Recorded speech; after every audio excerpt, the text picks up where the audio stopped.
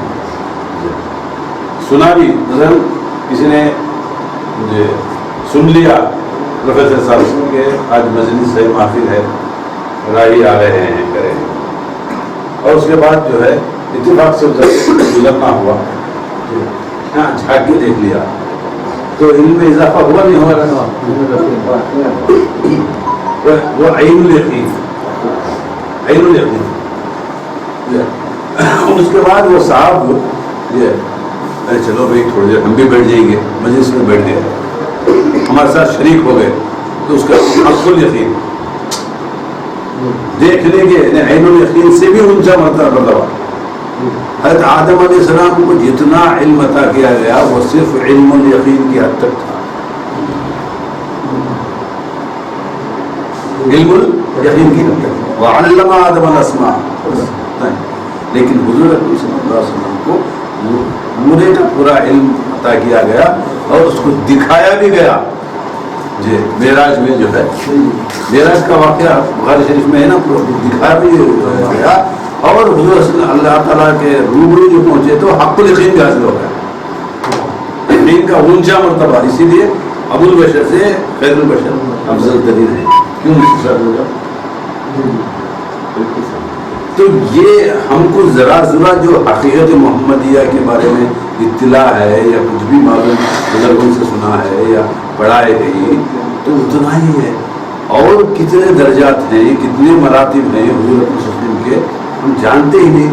کوئی شاید اپنے عقیدت میں, اپنی محبت میں حضور صلی اللہ علیہ وسلم کی تعریف کرتے ہوئے اتنا کر دیا کہ حضرت جامی فرماتے ہیں کہ کاش کہ میری جلد آپ کے نالین کا حصہ بن جاتا ہے.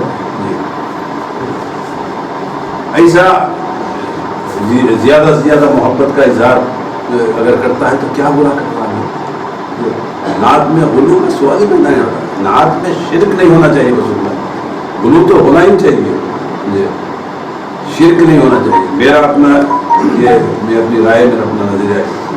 کیا خسرو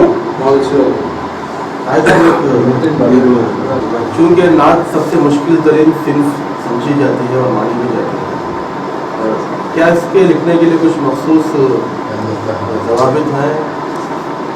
بولا ہاں یہی ہے, وہی ہے, نہ وزن کی قید ہے نہ فکر کی قید ہے.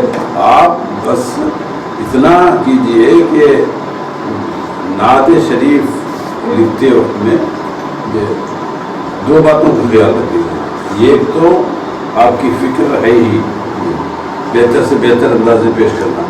دوسرا جو ہے فن. اگر فن آپ کے پاس نہیں ہے تو فکر بھی نہیں ہے. لوگ یہ بھی غلط میں مبتلا آتے ہیں کہ بھائی جس کو حضور سے عقیدت محبت ہوتی ہے وہی نعت کہہ سکتا ہے. رات میں شراب پیتا, صبح میں نعت کرتا ہوں. کتنے شرابی شعراء کو ہم نے یہاں دیکھا ہے, بہترین نعتیں کہتے ہیں, بہترین نعت کہتے ہیں.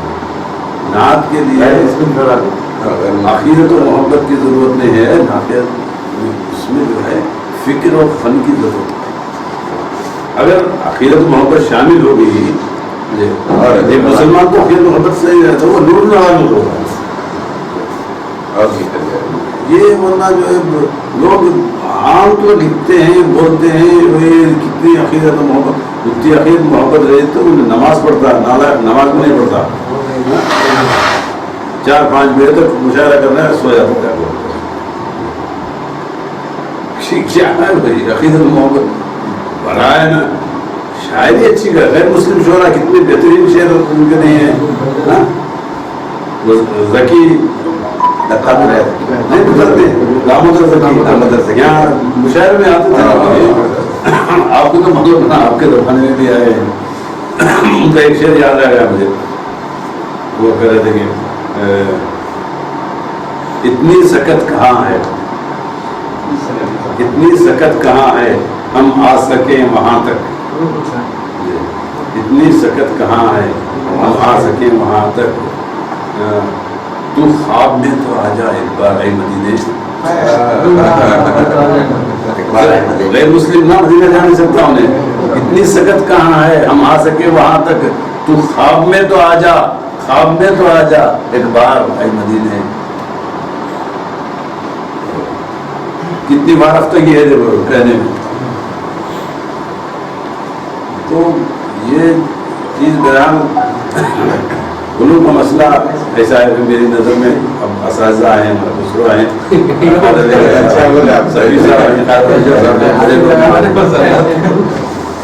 سحر کو مل ہی گیا ایک استعارہ شب.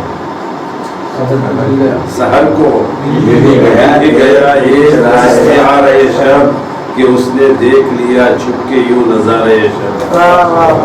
سحر کو مل ہی گیا ایک استعارہ شب کہ اس نے دیکھ لیا چھپ کے یوں نظارہ شب. چمک رہا ہے ابھی داغ اس کی قدر کرو, چمک رہا ہے ابھی داغ اس کی قدر کرو, کہیں نہ ڈوب چلے آخرت ستارے شب.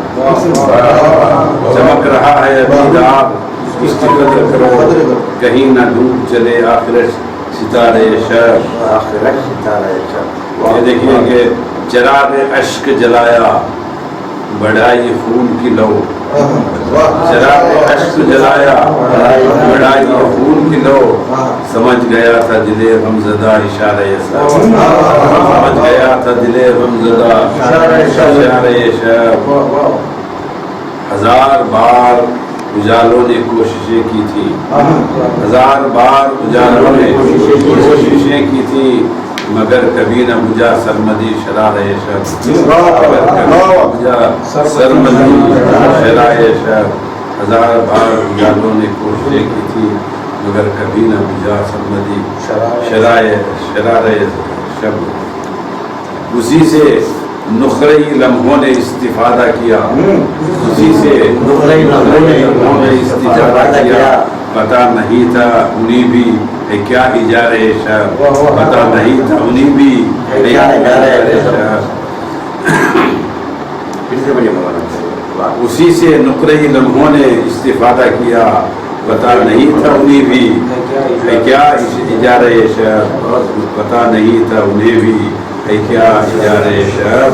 کسی کی زینت محفل نہ بن سکا قطعاً, کسی کی زینت محفل نہ بن سکا قطعاً. وسط خلوص منور تھا ماہ پارہ شب. وسط خلوص منور تھا ماہ پارہ شب. کسی کی زینت محفل نہ بن سکا قطعاً. وسط خلوص منور تھا ماہ پارہ شب. تمام سازشیں کافور ہو گئی ایک دم, تمام سازشیں کافور ہو گئی ایک دم. اچانک آپ ہی روشن ہوا کنارے شب. اچانک آپ ہی روشن ہوا کنارے شب. تمام سازشیں کافور ہوئی ایک دم, اچانک آپ ہی روشن ہوا کنارے شب.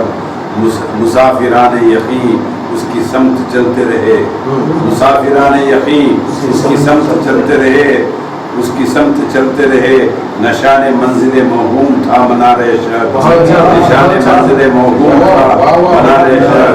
مسافران یقین اس کی سمت چلتے رہے. نشان منزل موہوم تھا, نشان منزل موہوم تھا منارہ شب. فقیر حرمت کونین ہم ہیں, فقیر حرمت کونین ہم ہیں. اپنے لیے نمونہ یہ خس و خاشاک ہے گزارے شب. فقیر حرمت کونین ہم ہیں, اپنے لیے نمونہ یہ خس و خاشاک ہے گزارے شب. نمونہ یہ خس و خاشاک ہے گزارے شب. یہ دیکھیے کہ خیال تازہ کی شمعیں جلی بھی بجھ بھی گئی. خیال تازہ کی شمعیں جلی بھی بجھ بھی گئی. خیال تازہ کی شمعیں جلی بھی بجھ بھی گئی. سواد فکر میں باقی رہا ادارے شب. سواد فکر میں باقی رہا ادارے شب. سواد فکر میں باقی رہا ادارے شب. مخدرات سے تابندگی ملی راہی, مخدرات سے تابندگی ملی راہی. نتیجہ خیز ہوا آج استخارہ شب. نتیجہ خیز ہوا آج استخارہ شب. سحر کو مل گیا ایک استعارہ شب کہ اس نے دیکھ لیا چھپ کے یوں نظارے برابر 1 سال پہلے کی حضرت 13/1/2016 آج بھی 31 برابر آدھا پیچھے رکھے عجیب صاحب کیا کہا ایک نفس سے کیا حاصل ایک نفس سے کیا حاصل کیا کہا ایک نفس سے کیا حاصل بے ضرورت کو 10 سے کیا حاصل کیا کہا ایک نفس سے کیا حاصل بے ضرورت کو 10 سے کیا حاصل بے ضرورت کو 10 سے کیا حاصل کچھ تو جینے کی آس رہتی ہے کچھ تو جینے کی آس رہتی ہے یہ نہ کہنا ہوس سے کیا حاصل جینے کی آس رہتی ہے جینے کی آس رہتی ہے یہ نہ کہنا کچھ تو جینے کی آس رہتی ہے یہ نہ کہنا ہوس سے کیا حاصل اڑ گئے طائران داغ امید اڑ گئے طائران داغ امید شعلہ خوردہ قفس سے کیا حاصل شعلہ خوردہ قفس سے کیا حاصل یہ دیکھیے اڑ گئے طائران داغ امید اڑ گئے طائران داغ امید شعلہ خوردہ قفس سے کیا حاصل یہ دیکھیے کہ سخت بوسیدہ گنبد اخلاق سخت بوسیدہ گنبد اخلاق سخت بوسیدہ گنبد اخلاق زر خریدا کلس سے کیا حاصل سخت بوسیدہ گنبد اخلاق زر خریدا کلس سے کیا حاصل زر خریدا کلس سے کیا حاصل بہت اچھا منجمد وقت ہو تو منجمد وقت ہو تو ساتھ کیا دن مہینہ برس سے کیا حاصل منجمد وقت ہو تو ساتھ کیا دن مہینہ برس سے کیا حاصل منجمد وقت ہو تو ساتھ کیا دن مہینہ برس سے کیا حاصل یہ دیکھیے کہ قافلہ گونج اٹھا ہے خر خر سے خر خر سونے کے وقت میں جو آواز خرخراہٹ ہے قافلہ گونج اٹھا ہے خر خر سے اب صدائے جرس سے کیا حاصل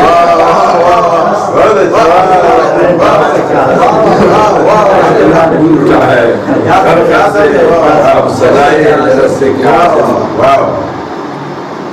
اب دیکھیے بھائی اعتراف سخنوری کے لیے اعتراف سخنوری کے لیے جشن مورو مگر سے کیا